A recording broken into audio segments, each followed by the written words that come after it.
Assalamualaikum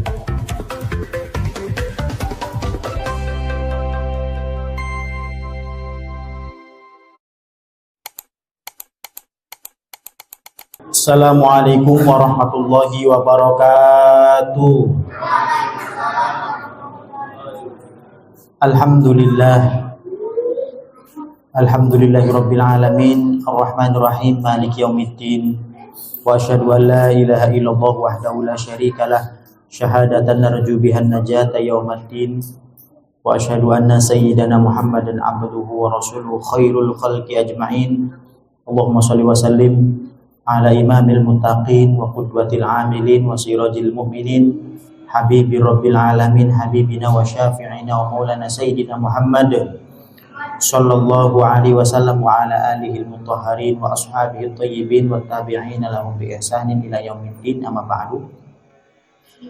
Pertama dan paling utama yang kami cintai dan kami muliakan dan kami hormati seluruh jamaah, bapak-bapak, ibu-ibu Masjid Jami Al-Ikhlas, wabil khusus kepada anggota DKM dan ketuanya.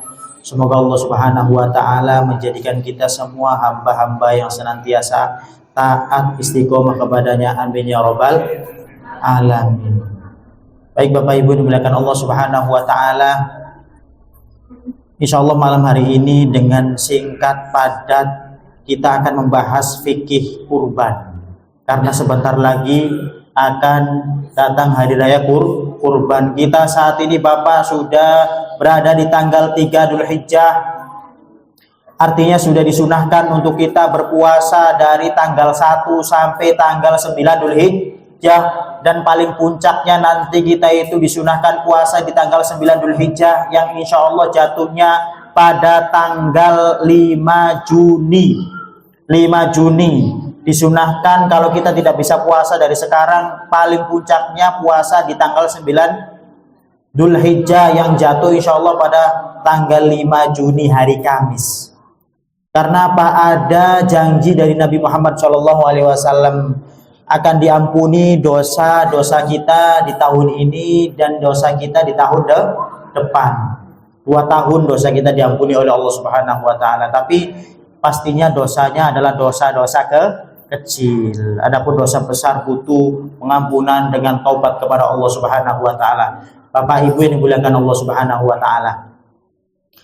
Berkorban. Jadi kami punya tulisan tentang risalah kurban yang membahas sangat singkat sekali. Yang pertama adalah tentang pengertian kurban. Kedua, kemudian keutamaan kurban. Ketiga, pembahasannya adalah tentang sistematika cara penyembelian kurban atau hukum kurban terlebih dahulu.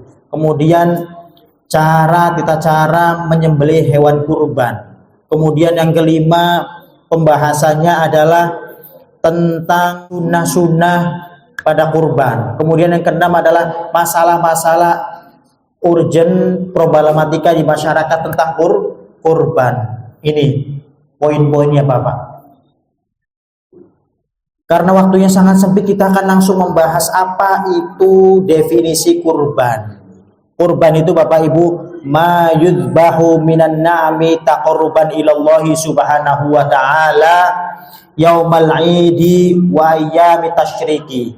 Yaitu yang maknanya adalah hewan yang disembelih dari binatang bahimatul an'am. Bahimatul an'am itu tertentu Ibu ada 3, yaitu sapi, kemudian unta, kemudian kambing. Taqarruban ilallah, untuk tujuannya mendekatkan diri kepada Allah. Kapan waktunya?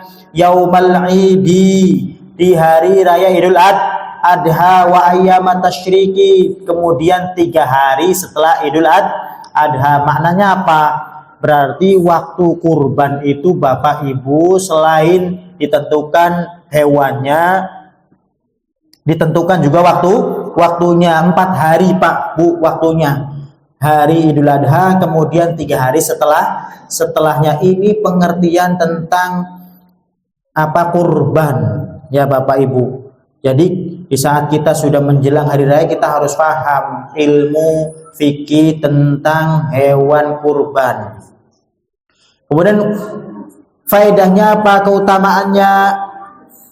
Rasulullah Shallallahu Alaihi Wasallam pernah bersabda dari Sayyidah Aisyah, anna Rasulullah Shallallahu Alaihi Wasallam qala, beliau bersabda, ma amila adami min amalin yauman nahri ahabbu ilallahi min ihraqid dam.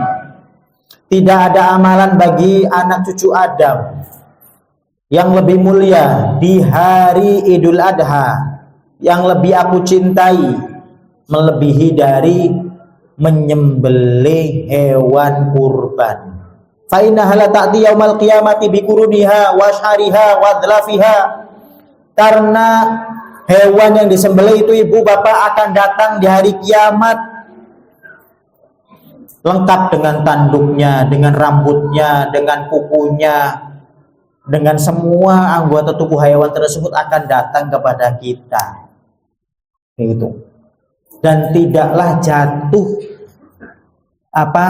darah ke bumi, melainkan semua dosa kita diampuni oleh Allah Subhanahu wa taala. Ini adalah keutamaan, salah satu keutamaan dari ibadah kurban. Bapak Ibu, ibadah kurban itu adalah ibadah maliyah, ibadah yang menggunakan harta. Kalau sholat itu ibadah badaniyah. Kalau haji itu ibadah badaniyah sama maliyah digabung, ibadah badan dan ibadah uang. Baik Bapak Ibu, hukum berkorban bagaimana? Hukum berkorban menurut madhab Imam Syafi'i radhiyallahu anhu, beliau berpendapat bahwa madhab kita yang kita anut di Indonesia, madhab Imam Syafi'i, itu hukumnya sunnah muakkadah, sunnah yang dikukuhkan, atau bisa disebut sunnah ainiyah, sunnah kifayah, Bapak ya. Intinya sunnah yang dikukuhkan. Akan tetapi sunnah yang dikukuhkan ini untuk siapa? Bukan wajib ya, bukan ya, tapi sunnah yang dikukuhkan buat siapa? Satu, buat orang muslim. Kedua, buat orang yang berakal. Yang ketiga, balik. Yang keempat adalah merdeka. Yang kelima adalah orang yang memiliki kelebihan harta di hari Idul Adha dan 3 hari setelahnya. Kelebihan harta apa? Kelebihan harta yang bisa mampu dibelikan kambing atau sapi, maka disunahkan baginya untuk kurban. Bu, ada di satu kampung itu ternyata nggak ada yang kurban. Sudah beberapa tahun itu nggak ada yang kurban. Akhirnya ditanya, ini kenapa kok nggak ada yang kurban di kampung? Iya Ustadz, karena kampung sini mereka berkata bahwa orang-orang kayanya, orang yang punyanya bilang, saya sudah berkurban 7 tahun yang lalu. Saya sudah berkurban 15 tahun yang lalu. Saya sudah berkorban 10 tahun yang lalu. Kemudian saya nggak mau kurban lagi karena kurban saya sudah. Kurban kan seumur hidup sekali. Kata siapa kurban seumur hidup sekali itu? Jangan mengada-ngada. Ini orang-orang yang punya kelebihan harta suka sekali nanti. Aduh, ini kan seumur hidup sekali. Nah, ini adalah kesalahan yang sudah banyak dipahami oleh orang-orang di masyarakat. Jadi kurban itu Bapak Ibu bukan seumur hidup sekali. Kapan kita memiliki harta lebih, yuk kita keluarkan untuk kurban. Yang pertama itu tanda syukur kita kepada Allah diberikan harta yang lebih. Yang kedua, tanda sadar kita kepada Allah kalau kurban, kalau harta yang kita miliki itu sepenuhnya milik Allah. Seketika itu Allah bisa jadikan kita bangkrut, bisa, sangat bisa. Yang ketiga, ibadah kurban itu hikmahnya ternyata mengingatkan kita kepada Nabi Ibrahim alaihissalam berkorban dengan yang ia cintai. Yang paling ia cintai siapa? Anaknya Nabi Ismail yang sudah ditunggu selama 86 tahun, 85 tahun. Baru melahirkan anak, seketika itu Allah perintahkan untuk disembelih. Yang paling dicintai Nabi Ibrahim, Nabi Ismail. Ibu-ibu yang paling ibu cintai adalah suami. Berani nggak dikorbankan suami?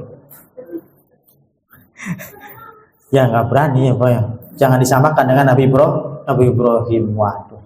Nah, lah makanya jangan sampai ada yang memahami kurban seumur hidup sekali. Tidak. Kurban itu kapan kita memiliki harta dan kita orang yang balik, merdeka, berakal, ayo kita keluarkan kurban. Ya, karena Allah Subhanahu wa taala. Ini adalah madhab kita, madhab Imam Syafi'i. Beliau mengambil hadis yang diriwayatkan oleh Imam Tirmidzi dan Imam Daruqutni. Apa hadisnya? Umirtu bin nahri wa huwa sunnatun lakum. Saya diperintah oleh Allah untuk berkorban, kata Nabi Muhammad SAW. Wa huwa sunnatun lakum. Dan ini adalah sunnah untuk kalian. Saya diwajibkan kurban. Dan ini adalah sunnah untuk kalian semua. Ini yang diriwayatkan oleh Imam Tirmidzi. Yang diriwayatkan oleh Imam Daruqutni apa? Kutiba alayya, diwajibkan atasku apa? An-nahru, berkurban. Walaysa biwajibin alaikum, dan tidak diwajibkan kepada kalian. Kalian itu siapa, Bu? Pak, umatnya. Maka diambil dari kesimpulan bahwa kurban menurut madhab Imam Syafi'i hukumnya sunnah muakkadah, sunnah yang dikukuhkan. Kecuali madhab lain yang mengatakan bahwa kurban itu bahkan sampai wajib. Jumhur ulama mengatakan sunnah. Malikiyah, Syafi'iyah, dan Hanabilah. Namun wajib menurut madhab Hanafiyah. Madhab Hanafiyah mengatakan wajib. Karena ada satu hadis yang berbunyi, barang siapa yang tidak mau berkorban padahal dia punya harta lebih, fala yaqrabanna musallana. Jangan kamu dekat-dekat musola kami, kata Nabi Muhammad SAW. Nah di sini madhab Hanafiyah mengambil bahwa Nabi memperingati, memberi peringatan bagi yang punya harta tidak mau kurban, maka awas jangan dekat-dekat musola Nabi Muhammad, peringatan. Tapi Imam Syafi'i nggak ngambil hadis ini. Imam Syafi'i ngambilnya hadis umirtu bin nahri wa huwa sunnatun lakum. Saya diperintahkan untuk berkurban dan ini kurban sunnah bagi kalian. Bapak Ibu yang dimuliakan Allah Subhanahu wa taala. Syarat penyembelihan kurban apa saja? Yang pertama adalah hendaknya dari hewan-hewan yang ditentukan, yaitu bahimatul an'am. Ada 3 hewannya itu Bapak. Apa itu? Unta, kambing, sapi. Ayam masuk apa? Ayam nggak masuk. Apalagi itu? Burung nggak masuk. Berarti 3 aja Bu ya Pak ya. Ustadz, ini kadang kita lewat di Kedawung ini ada yang warna hitam itu. Ini apa? Kepalanya besar, kemudian tanduknya nyamping. Itu namanya kerbau ya. Kalau bahasa Arabnya namanya jamus. Ini kerbau, ini serem kan? Gimana masuk termasuk sapi atau termasuk unta ini kerbau ini Pak Ustadz? Karena serem. Kerbau ini kata para ulama diikutkan seperti jenisnya sapi, boleh. Makanya kalau ada yang korban kerbau nggak apa-apa. Ustadz juga mau nyoba, belum nyoba dagingnya. Baik Bapak Ibu yang dimuliakan Allah Subhanahu wa taala, ini dilihat dari hewannya. Kemudian yang kedua, hewan yang akan dikurbankan harus bersih, suci, jauh dari penyakit atau aib. Apa aib yang disebutkan oleh Nabi Muhammad SAW? Ada 4, yaitu hewannya tidak picek, hewannya tidak pincang, hewannya tidak apalagi itu, tidak stres, kayak hewannya tidak sakit parah. Bahasa Arabnya apa? Al-awra, hewannya buta, nggak boleh. Al-arja, hewannya pincang, nggak boleh. Yang ketiga, al-marido, hewannya sakit, kejet-kejet, nggak boleh juga. Yang keempat, al-ajfa, hewan yang hilang akal, stres, tubruk sana, tubruk sini, warungnya ini ditubruk juga. Waduh. Itu kalau hewan seperti itu jangan dibeli Pak. Murah Ustadz. Cuman 700.000, gede. Lumayan Ustadz, ini lebihnya bisa buat modal jualan. Tetap. Kalau Bapak Ibu tetap pengen yang murah tapi hewannya stres, ini korbannya bisa jadi tidak sah. Bapak Ibu yang dimuliakan Allah Subhanahu wa taala. Paham Bapak Ibu? Kemudian syarat yang selanjutnya adalah hendaknya hewan sudah masuk kriteria umur yang telah ditetapkan syariat. Unta, misalkan unta itu paling minimalnya masuk 5 tahun Bapak Ibu. Sapi minimalnya masuk 2 tahun. Kambing apa? Bukan kambing guling Bu ya. Kambing domba. Itu kalau kambing domba 1 tahun cukup. Kalau kambing kacang yang kecil-kecil itu Bu, Pak. Kambing kacang kecil kurus itu harus 2 tahun.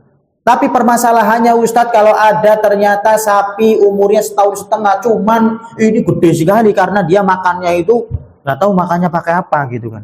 Boleh nggak? Boleh. Ada kambing kacang umurnya 1 tahun tapi sudah gede sekali, gimana hukumnya Ustadz? Maka boleh. Maksudnya umur di sini adalah paling untuk ihtiyat, hati-hati. Jangan sampai hewan masih kecil sekali belum pantas ternyata jadi kurban.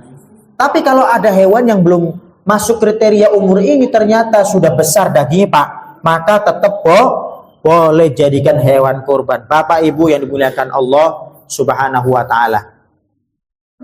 Kemudian hendaknya hewan juga ya miliknya Pak, bukan milik orang lain, bukan mohon maaf dapat mencuri. Ya, hewan yang halal.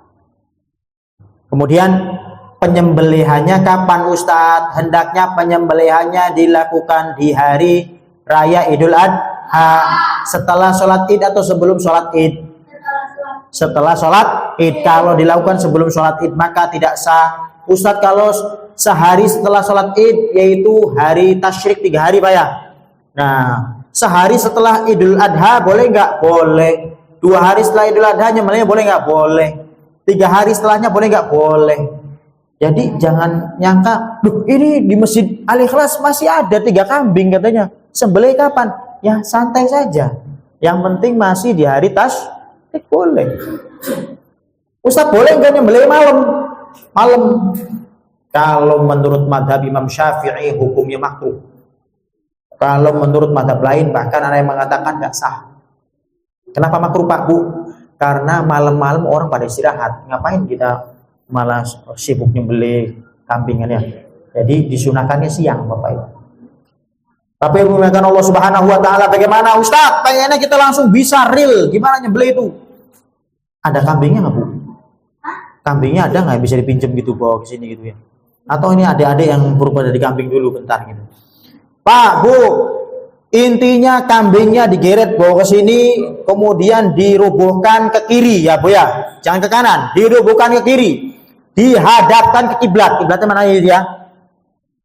Ini contohnya, ini kepala kambing ya. Kepala kambing sebelah sana. Ininya kakinya sebelah sini, buntut sebelah sini. Dirobohkan ke sini Bu, robohkan ke kiri. Robohkan ke sini Bu ya. Nah ya. Tapi kambing ini madhabnya jadi ke barat, ke kiblat, dirobohkan ke kiri. Nah, penyembelihnya di sini. Nah, kepalanya dipegang sama beliau. Kakinya sudah ada yang megang.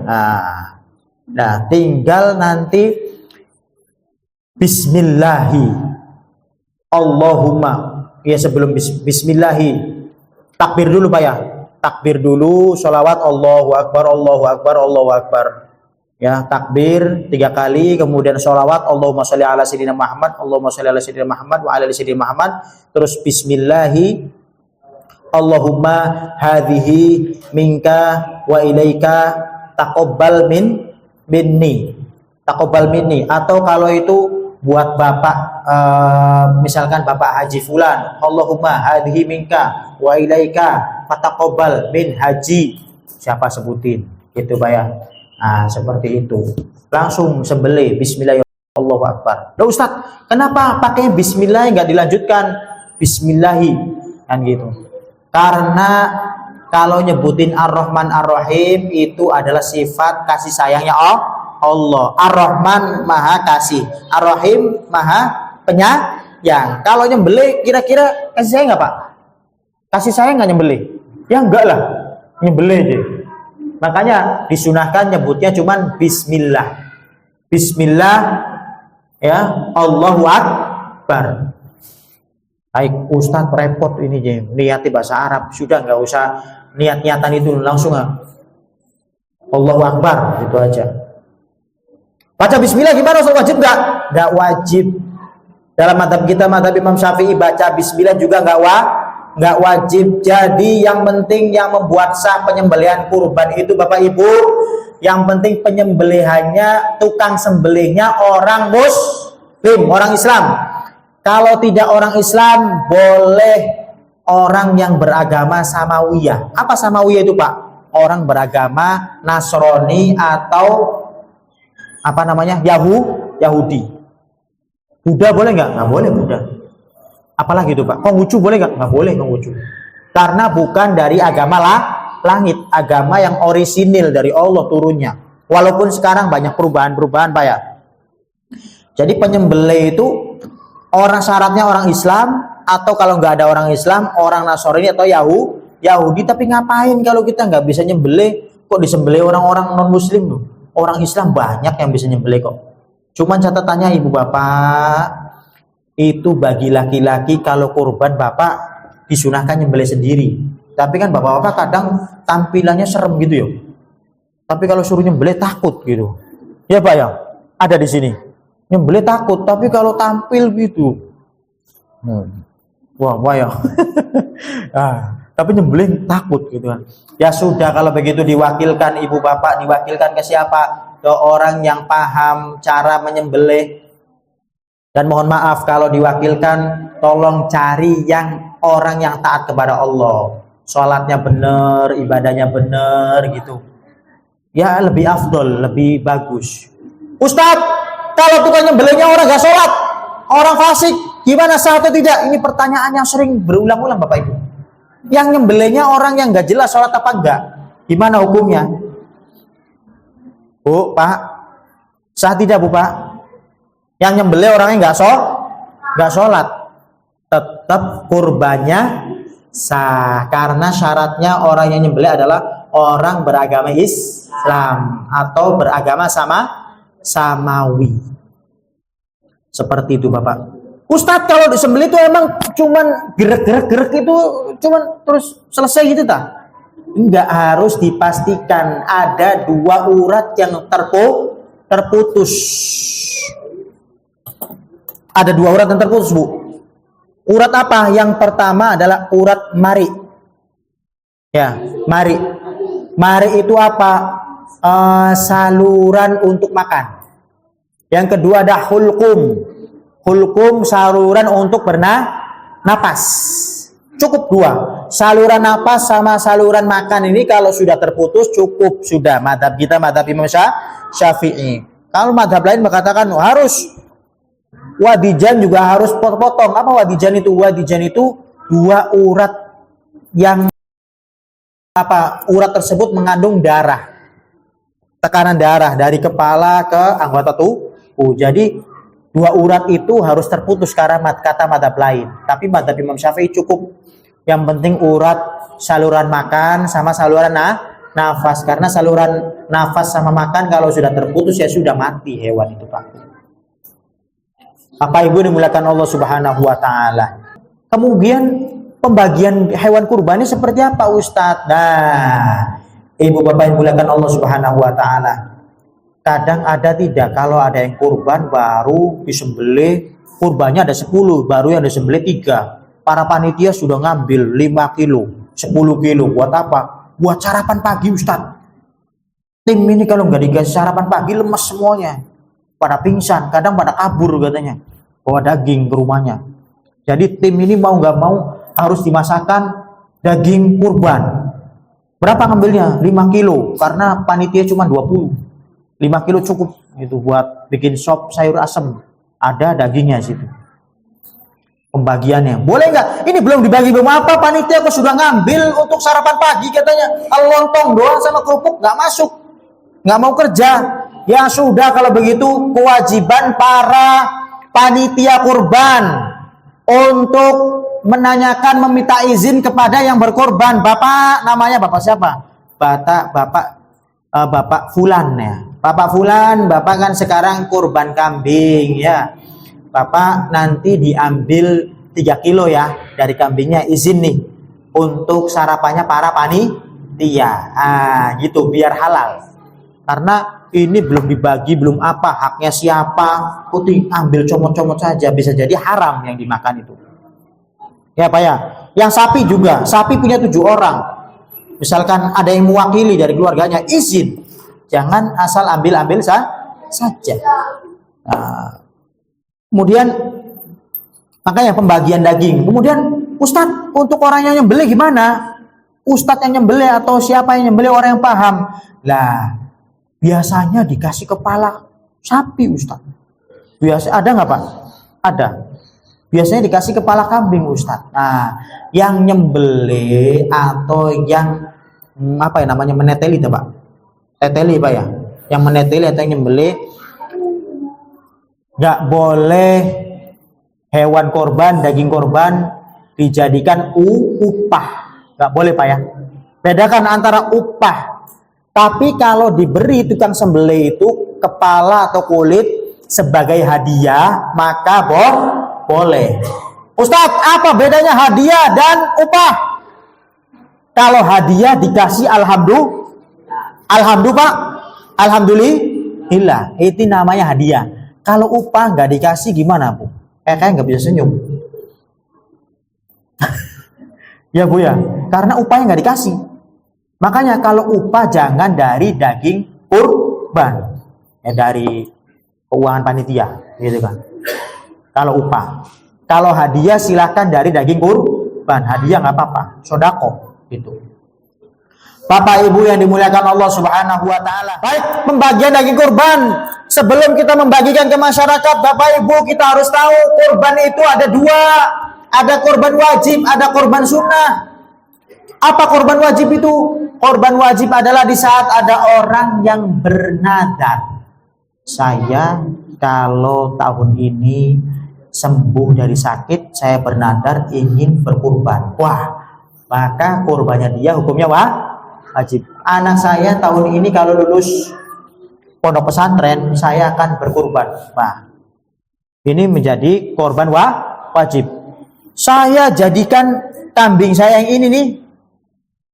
Saya jadikan kambing saya yang ini nih. Saya nadar jadikan kambingnya saya ini sebagai kambing kurban. Berarti dia adalah korban wajib.